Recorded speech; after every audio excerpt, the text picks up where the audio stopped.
Hi, everyone. Thank you for taking the time to be with us today and for listening to this episode of the Housing Hive. Today, I'm going to be talking through encouraging digital inclusion. This was actually our record number of registrations on the Housing Hive webinar, and it's been something we've been running since lockdown one, so I'm going quite a long time. So this is clearly a hot topic which the sector is quite interested in at this point. So hopefully what we talk through today will give you some actionable steps or at least some insight into a few things you could do to encourage digital inclusion at your housing association moving forwards. So a very quick note on the agenda. For those of you who are new here today, I'll move through a quick intro on myself, for my role at Prodo, and also us as an agency and where we sort of fit into the sector. Of course, talk through the main topic of today, the reason why you're watching, to talk about digital inclusion, what you can do to encourage that within your customer base, your association. But yeah, if you do have any further questions or would like to know anything, maybe to expand upon anything that I talk about today, please feel free to get back in touch, and me or the Prodo team will do the best we can to answer your questions.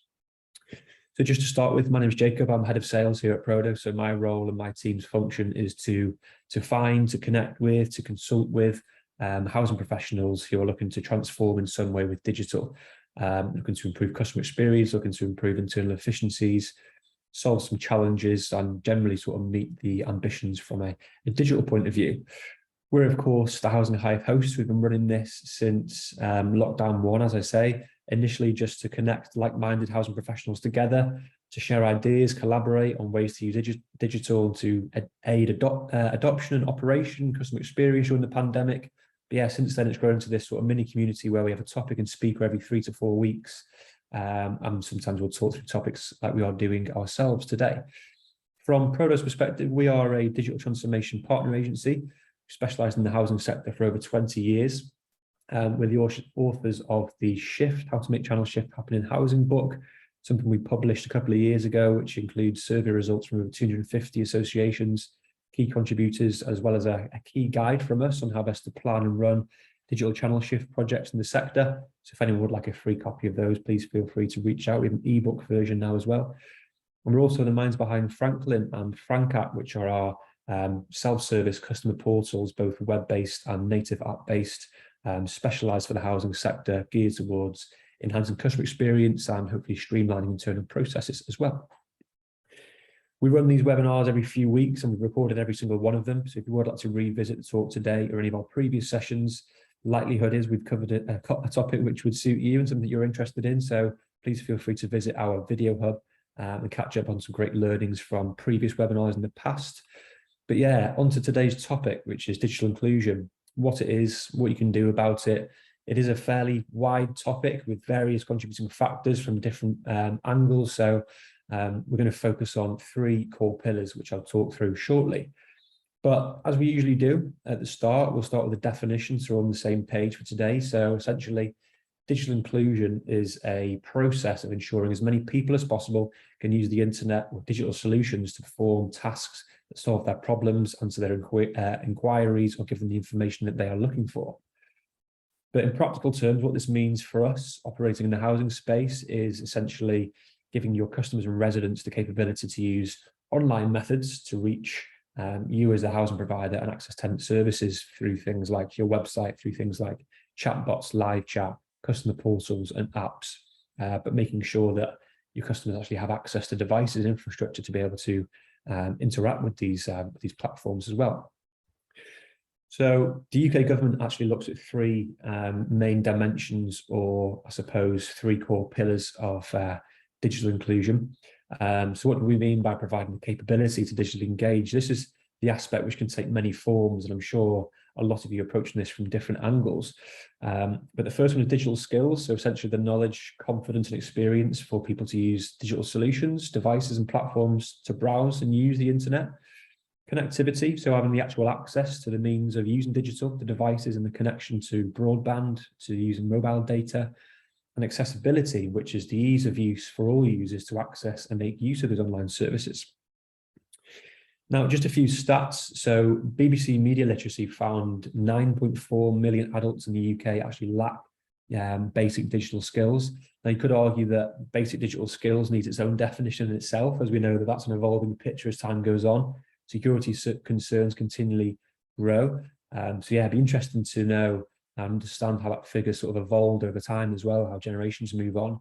But Gartner found that in the top 1 million websites, there were on average 51.4 accessibility errors on the homepage. This wasn't a long time ago, so that just demonstrates that there's obviously still work to be done on certain aspects of digital inclusion generally, particularly on the accessibility point of view. And RNIB found that there are approximately 2 million people living in the UK with significant visual impairments, which is expected to actually grow further over the next 5 to 10 years and beyond. So it's clear why digital inclusion is important, why we should be placing a focus on it generally as a society and as a housing sector in particular, with the various types of customers that you'll be servicing at your housing associations as well. So to begin with, let's touch upon the first aspect which we mentioned and sort of defined earlier, which is digital skills. So again, to begin with a definition, which is fairly broad, but sums things up quite nicely. Digital skills are the skills needed to use digital devices, communication applications, and networks to access and manage information. And that ranges from things like basic online searching, using emails, and also all the way up to specialist programming and development like we do here at Prodo.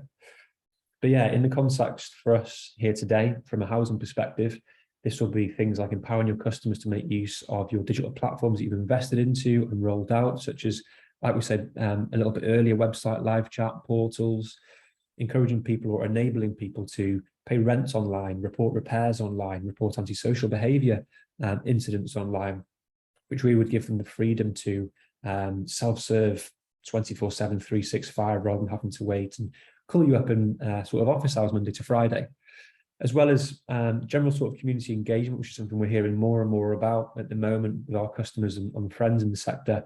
Sort of self-service and customer portals have moved on from being purely transactional to actually people are now looking for ways to encourage general sort of wider engagement and giving people more reasons to engage digitally. And I suppose general sort of wider benefits contributing to general quality of life, which I'll come on to on the next slide. So let's touch upon the overarching benefits for coaching digital skills generally then. So as we often do in these webinars, we'll look at what these mean for the customer, but also the organization, which are of course very closely interlinked. Enhancing digital skills can give your customer base the confidence and capability to use digital and web-based platforms. So in turn, what this can do is essentially provide them freedom to find information or request things which otherwise may have been less efficient. People may become confident to maybe sort of purchase and order their shopping online, for example, rather than having to either rely upon someone else or go out and shop physically, which sometimes there might be its own sort of barriers in place to sort of achieve. Encouraging self-service itself, so gain the answers to questions or logging queries at a time and a place which suits the customer, not, as I say on the previous slide, sort of having to wait in office hours or wait in call queues. General learning and development, as we know, access to the internet opens up a literally infinite level of potential knowledge when used correctly, which leads directly, nicely into employment opportunities and sort of opening the door to wider sort of potential jobs and as things sort of progress in that sort of arena, which I suppose finally leads into social connections, which I think the significance of this one has always been clear, but I would say, and I'm sure you'd agree, definitely amplified in lockdown all those months ago.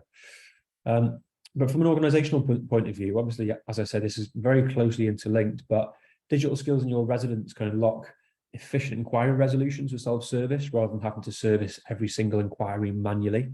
And as we always say, the sort of the low emotionally attached inquiries are best suited here, which in turn would sort of help you free up to support people who need you most. It can present opportunities for sustainable tenancy. So all of these things will add up towards people being confident online, using it safely, building knowledge and employment, learning to be able to pay rent online digitally. And all these things will sort of compound and add up to sustainability when it comes to tenancies. It can give you the opportunity to request and receive and gain insights of feedback at scale to base changes and improvements on data and opinions rather than just from an internal point of view. And overall, I suppose the overarching goal here would be to free up your time as an organization to actually provide human empathetic sort of skills and expertise with those people who actually need your support most from a vulnerability point of view, potentially. So how would you go about achieving this sort of encouragement of digital inclusion? Well, there's a few sort of things with it from a digital skills point of view. We often hear our customers in the space have internal digital champions within the organization. So they are They are, I suppose, banging the drum for digital from an internal point of view, but also leading that from an externally facing perspective as well, to encourage usage and communications around the benefits of growing digital skills. We're hearing more requests at the moment from associations for coaching and guidance on things like safe internet usage, how to use customer portals, how to use Google and the like quite safely. So I think a series or some classes on sort of coaching around this is certainly appropriate. That could be done face-to-face, remotely, or even with how-to video series, which I'll come on to shortly. And these are all going to be sort of geared towards specific website features or functions on the website or customer portal which you have to enable people to use it more effectively. Hive Housing, actually one of our customers, launched a Get Digital series where they work with a third party to encourage their residents to get online for the most simple of tasks. And that was all sort of geared towards different facets of digital ability. And similarly, Stockport Homes were involved in a Get Online week, where again, they worked with a partner to gather residents and sort of people within the area to do things as simple as learn how to send images or how to download the Facebook app, make a council tax payment online, discover health and wellbeing websites. So these sorts of things, all again sort of driven towards or tailored towards, I should say, for people's different abilities or different motivations for becoming digitally able, I suppose. One of our customers, Rochdale Borough-wide Housing, we launched a website and customer portal for them a few years ago and sort of iteratively developed it since. But they were keen to make sure that the uptake was a success with the My RBH portal. So we worked with them on a series of how-to video guides, which you can find on the YouTube channel as well. So I'm just going to play this short video just to give you an idea of something that you guys could do as well. Did you know that you can save time by reporting repairs online? Simply log in to My RBH or register for your account if you haven't already. Once you're on My Dashboard, simply click My Repairs, then select Raise a New Repair. To raise a new repair, you can use our keyword search or choose the type of repair you would like to report from the options shown on the screen. You can use this space to tell us a bit more about the problem. For some repair jobs, we'll ask you to select an appointment date and time to suit you. The RBH team will be in touch if you have not been asked to book an appointment slot. You can come back anytime to follow the progress of your repair and find out which are outstanding, completed or cancelled at the click of a button. If you need to change your appointment time, simply click Edit Repair and choose a new date and time that suits you. Requesting a repair has never been simpler with My RBH. Go online today.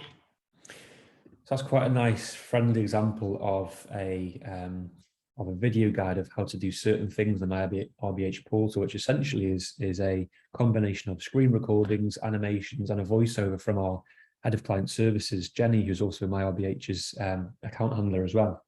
So yeah, and again, this is very specific to my RBH. It could be something as simple as, I suppose, a little bit further up the chain on how to browse the internet generally, but for the adoption of the My RBH portal, we focused on assisting people with key actions within there to, I suppose, hopefully coach them into the benefit of using the portal rather than more traditional offline methods as well.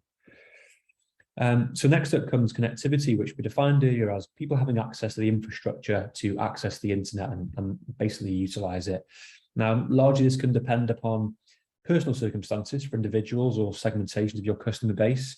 Do your customers have the ability to access digital infrastructure? Can they afford digital devices? Do they have internet access, whether that be broadband, Wi-Fi, or using mobile data? And a few examples here of a few housing associations in the country which are doing a few different things to sort of encourage this. So we found that Cadman are running a pilot scheme to provide a new tablet to new tenancy signups to sort of hopefully build that digital by default relationship from the get-go for people who need them. Housing Solutions, another customer of ours, provide a Wi-Fi connection through their own network in the area to residents who are unable to access the internet themselves. We found that Riverside also committed £50,000 worth of tablets to their residents as well as part of a programme around lockdown. And again, PA Housing, one of our customers, the feature-packed customer portal that we built for them to help them on their way to achieve Digital Landlord of the Year in 2021 at the UK Housing Awards. So having briefly covered digital skills, connectivity, that leaves us with the final point, which is accessibility. Probably the item which we're most familiar with day to day when it comes to our main output as an agency of designing and developing and delivering innovative digital solutions for housing associations and their customers. We have to make sure that everything that we output as a partner of the sector meets accessibility standards. It'd be a bit of a remiss if the products we were producing didn't, having worked so heavily in the sector. But again, to begin with, as a definition, web accessibility is an exclusive practice of implementing refinements, enhancements, and changes to digital solutions which enables people, regardless of their own circumstances around disability or difficulties to perceive, understand and navigate, encouraging them to be able to utilize web-based platforms. Why is this important? So we kind of touched upon it a little bit earlier with those statistics, but firstly, from a regulatory standpoint, being in the public sector, housing associations must adhere to public sector accessibility regulations 2018. The Equality Act sort of comes into in 2021. But I've also this will, of course, widen your potential of digital engagement generally with more of your customer base, enabling more people to actually use the solutions you've invested into. And not only that, but generally accessibility enhances user experience for most people, if not everybody. I'd consider myself, in the space that I work in, someone who has quite a high level of digital skill. Tick the box in terms of connectivity. I have access to the devices and internet most of the time. But if I visit a website myself with poor accessibility, or the color contrast and makes things difficult to navigate, I would find it really frustrating to complete the actions that I'm actually there to do. So I suppose, and of course, acting upon your digital exclusion by providing an experience for as many people within your customer base as possible, again, regardless of their personal circumstance or potential disability or difficulties. Now, there's 4 principles from W3 in terms of accessibility, which include perceivable, operable, understandable, and robustness as well. And these are all underpinned by a few of the sort of guidelines within WCAG as well. But from a high level, what this actually means from a practical sense, what contributes to those principles, I suppose, there is quite a lot to it, but these core items here will get you well on your way. So is the page that you're looking at or browsing navigable with a keyboard alone? Does your platform support screen readers such as ReachStack and sort of alternatives out there? Does the color contrast between modules and text and sort of background and imagery allow for easy reading? Is the content still clear when using a magnifier across devices? And it's an accessibility statement. If you're ticking all of these boxes, you'll be well on your way to a fairly high scoring accessibility on your website as well. Now, for the websites we design and deliver for our customers, we always include this accessibility control bar, which if you visit PA Housing website, you can see with the AA at the top in the header. You can open that sort of toolbar up, and then it gives you the options to increase text size. It gives you the options to implement a high contrast style sheet to make those color contrasts even sort of clearer to view.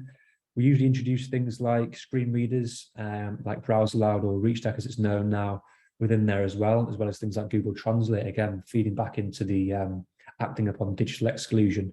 Now, Google Translate can be quite inaccurate in some scenarios, but it gives you a quick solution to be able to offer a whole host of translated content to your customers who may not be English first speakers. We're also committed to innovative solutions to problems as well. We've introduced and we'll be launching a native mobile app very soon with a few of our clients. I'm just going to press play here as I talk through this. Something we're piloting with Housing Solutions first. The AI-based repairs diagnostic, which you'll see on screen shortly, lets the customer actually report a defect by simply taking a photo or actually using their voice to describe the problem.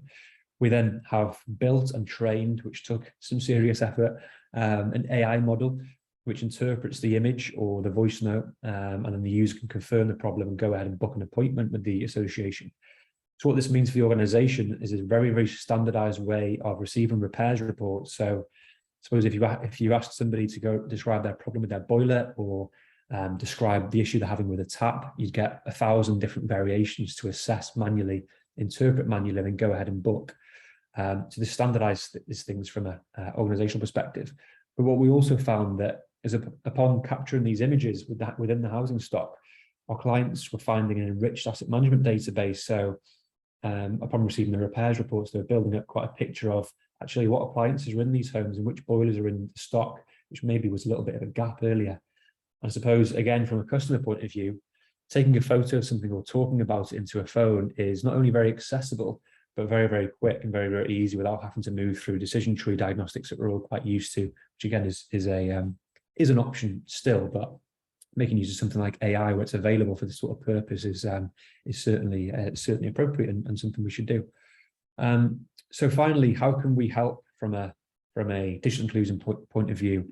Well, there's a hell of a lot to consider, certainly from an accessibility standpoint alone, with the guidelines from WCAG 2.1, actually moving on to 2.2 quite soon, which I think has been delayed for a period, but that'll be the new regulation to meet quite soon. But yeah, there's a whole host of factors and requirements you need to meet in order to satisfy this regulation. But this is literally our day job at Prodo, so feel free to let us know and we can help. Doing things like an accessibility audit that encompasses both content and technical. Digital skills training classes. I've spoken to 2 associations this previous week on just that as well. These can be delivered remote or in person, depending upon what you need and the types of customers which you have. But overall, a large part of what we do is designing, developing, and delivering accessibility optimized websites with a value for money product at the back of it when you consider the technology and expertise that we use and have. And also accessibility friendly self-service using AI, which we talked through about the app as well. So again, if any of these things are currently an issue for you and you'd like some assistance or at least a discussion around possibly how we can help with some advice or some products or services, then again, feel free to get in touch. I'll be happy to talk you through. But thank you for your time. If you made it this far through, really appreciate it. And hopefully you took something away from today from a digital inclusion point of view. We have another Housing Hive coming up on the 13th of October 2022, which is going to be geared around sustainable technology and infrastructure with the websites and hosting which are available these days in terms of longevity and making sure that we're sort of all working towards lower carbon efficiencies as well. So hopefully this has been helpful. Thank you very much for your time. And yeah, hopefully I'll speak to you again soon. Thanks.